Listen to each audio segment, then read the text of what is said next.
Coba deh, pernah lihat kontrak bisnis nggak? Tebel, isinya berlembar-lembar, penuh sama bahasa hukum yang bikin pusing. Kelihatannya bosenin kan? Tapi, gimana kalau saya bilang, di dalam tumpukan kertas itu sebenarnya tersembunyi sebuah bahasa rahasia. Sebuah mesin canggih yang dirancang buat mecahin teka-teki ekonomi yang rumit. Nah, dalam penelusuran kali ini, kita akan bongkar bahasa rahasia itu. Oke, kita mulai dari sini. Waktu Microsoft beli LinkedIn, kesepakatannya kan intinya simple banget. Microsoft bayar sekian untuk semua saham LinkedIn. Udah? Tapi dokumen perjanjiannya itu sampai 86 halaman. Buat apa coba puluhan halaman itu kalau inti dealnya cuma beberapa kalimat? Nah, ini dia misteri yang mau kita pecahkan bareng-bareng. Jadi, sebetulnya buat apa sih semua halaman itu? Ini bukan cuma sekedar formalitas loh. Tiap bagiannya itu punya tujuan yang super penting dan jawabannya bakal mubah cara Anda ngelihat sebuah kesepakatan bisnis selamanya. Setiap kesepakatan, nggak peduli segede apapun, semuanya dimulai dari satu masalah paling dasar. Setuju soal harga. Dan ini bukan cuma tawar-menawar biasa. Ini soal menemukan sebuah zona kesepakatan yang tersembunyi di antara kedua belah pihak. Yuk, kita lihat gimana cara kerjanya. Nah, konsep kuncinya itu namanya BATNA. Gampangnya gini, ini tuh plan B kamu kalau negosiasinya gagal. Bayangin aja, Sarah mau jual mobil bekasnya. Tawaran dari dealer seharga $6.900 itu adalah BATNA-nya dia. Ini jadi jaring pengaman dia. Dan yang paling penting, ini sumber kekuatan dia buat nawar. Di sini kita bisa lihat langsung perbandingannya. Sarah punya BAT Ana $6.900, tapi dia nggak bakal mau jual di bawah $8.000. Ini harga mati buat dia. Di sisi lain, Jim, si pembeli, dia punya pilihan beli mobil lain seharga $11.500. Jadi dia juga punya harga mati. Nggak bakal mau bayar lebih dari $9.000 buat mobil Sarah. Masing-masing punya batas yang jelas banget. Dan disinilah keajaibannya terjadi. Rentang harga antara batas bawahnya penjual, yaitu $8.000, dan batas atasnya pembeli, $9.000, itu yang kita sebut ZOPA, atau zona kesepakatan yang mungkin. Selama ada ZOPA, berarti ada ruang buat bikin kesepakatan yang untung buat dua-duanya. Kalau nggak ada, ya negosiasinya bakal buntu. ZOPA ini bukan cuma konsep abstrak loh. Di kasus ini, ZOPA itu mewakili nilai nyata sebesar $1.000. Ini adalah nilai bersama atau surplus yang diciptakan oleh kesepakatan itu sendiri. Uang $1.000 ini tadinya nggak ada, tapi tiba-tiba muncul karena Sarah dan Jim berhasil deal di dalam zona itu. Nah, tugas negosiator yang memperebutkan bagian dari surplus ini. Oke, harga udah deal. Masalah beres dong? Tunggu dulu. Kita masuk ke tantangan besar berikutnya. Masalah informasi yang disembunyikan. Di hampir semua transaksi, pasti ada satu pihak yang tahu lebih banyak dari yang lain. Pertanyaannya, emang kita bisa percaya gitu aja sama omongan si penjual? Ada ekonom namanya George Akerlof yang ngejelasin fenomena ini pakai teori keren, pasar mobil lemon. Maksudnya lemon di sini itu mobil jelek. Jadi gini, karena pembeli nggak bisa bedain mana mobil bagus dan mana mobil jelek, mereka jadi cenderung nawar harga rendah buat jaga-jaga. Akibatnya apa? Penjual mobil bagus jadi malas jualan. Mereka narik diri dari pasar. Ujung-ujungnya yang sisa di pasar cuma mobil-mobil jelek. Ketidakseimbangan informasi ini bisa ngerusak pasar loh.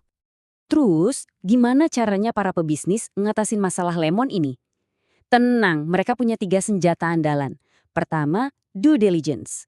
Gampangnya, mereka selidikin sendiri barangnya. Kedua, representations and warranties. Ini maksa penjual buat janji secara hukum kalau fakta-fakta penting itu beneran akurat. Dan yang paling sakti, ketiga, walk rights. Ini hak buat pembeli untuk batalin kesepakatan kalau janji tadi ternyata dilanggar. Mau lihat seberapa dahsyatnya walk rights? Coba lihat kasus nyata ini. Tahun 2017, Fresenius setuju beli Akorn. Akorn bilang kalau mereka patuh sama regulasi, tapi Fresenius nemuin bukti sebaliknya. Dan, boom, mereka pakai haknya buat batalin deal senilai $4,3 miliar. Dampaknya, harga saham Akorn anjlok, reputasinya hancur lebur, dan 2 tahun kemudian perusahaannya bangkrut. Itu dia kekuatan dari sebuah janji yang dilanggar dalam kontrak. Masalah berikutnya yang harus dipecahin itu ketidakpastian. Gimana coba caranya menentukan harga hari ini buat sesuatu yang nilainya baru kelihatan di masa depan? Ini kan sama aja kayak bertaruh pada masa depan yang nggak ada yang tahu. Bayangin deh, ada perusahaan bioteknologi mau jual obat baru. Penjualnya super optimis. Dia nilai obat itu harganya $90 juta. Pembelinya skeptis abis, nilainya cuma $10 juta. Jauh banget kan bedanya? Nggak ada ZOPA sama sekali. Ya jelas kesepakatannya mentok. nggak bakal bisa jalan. Lalu gimana solusinya? Nah, disinilah muncul sebuah alat yang cerdas banget namanya earn-out. Earn-out itu perjanjian di mana penjual bakal dapat bayaran tambahan di masa depan, tapi syaratnya bisnis yang dijual itu harus mencapai target kinerja tertentu. Intinya sih mereka setuju buat nanti kita lihat aja siapa yang benar. Jadi kuncinya di sini. Earnout ini ngasih kesempatan kedua pihak buat sama-sama bertaruh pada keyakinan mereka. Kalau si penjual benar dan obatnya laku keras, mereka bakal dapat bayaran gede. Tapi kalau ternyata si pembeli yang benar dan obatnya gagal, mereka aman karena nggak perlu bayar mahal-mahal di awal. Cerdas kan? Ini cara buat menjembatani perbedaan keyakinan yang jauh. Oke, kita udah nemuin harga, ngatasin informasi rahasia, dan juga ketidakpastian. Tantangan terakhir adalah gimana caranya nulisin semua ini jadi sebuah buku aturan atau kontrak yang harus tetap berfungsi di dunia yang terus berubah. Contoh paling pas buat masalah ini tuh kasusnya Scarlett Johansson lawan Disney soal film Black Widow. Kasus ini nunjukin dilema besar dalam nulis kontrak. Apa yang terjadi kalau dunia berubah dengan cara yang gak pernah kita bayangin waktu nulis aturannya? Nah, ini dia biang keroknya. Aturan yang tertulis di kontrak Johansson itu cuma bilang filmnya bakal dirilis di tidak kurang dari 1.500 layar. Simple. Tapi, standar industri yang semua orang pahami saat itu adalah rilisnya harus eksklusif dulu di bioskop selama 90-120 hari sebelum tayang di tempat lain. Disney secara teknis nurutin aturan yang tertulis, tapi mereka jelas-jelas ngelanggar standar yang nggak tertulis ini dengan ngerilis filmnya di Disney Plus di hari yang sama. Ini ngebawa kita ke sebuah pilihan yang fundamental. Aturan itu jelas dan bisa diprediksi, tapi bisa jadi kaku dan punya celah. Sebaliknya, standar itu fleksibel dan bisa beradaptasi, tapi bisa jadi abu-abu dan malah bikin berantem.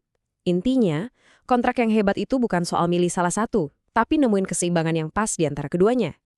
Jadi, setelah kita ngupas semua masalah ini, dari nemuin zona kesepakatan, ngatasin informasi tersembunyi, bertaruh soal masa depan, dan nulis buku aturannya, kita bisa balik lagi ke pertanyaan awal kita. Apa sih sebenarnya isi dari 86 halaman itu? Ternyata itu bukan sekedar jargon hukum yang bikin pusing. Itu adalah sebuah mesin canggih yang dirancang secara sistematis buat menemukan zona kesepakatan, mengelola informasi tersembunyi pakai janji hukum, menjembatani beda pendapat soal masa depan lewat earn-out, dan mengikat perjanjian untuk dunia yang nggak pasti dengan campuran antara aturan dan standar. Nah, setelah tahu semua ini, coba kita pikirin lagi deh. Apa kontrak itu cuma sekedar dokumen legal yang bikin ngantuk? Atau jangan-jangan itu sebetulnya adalah cetak biru untuk sebuah permainan strategi yang super kompleks, di mana setiap klausul adalah sebuah langkah, dan setiap halaman adalah bagian dari strategi untuk menciptakan dan merebut nilai. Mungkin bahasa rahasia ini udah nggak serahasia itu lagi buat kita sekarang.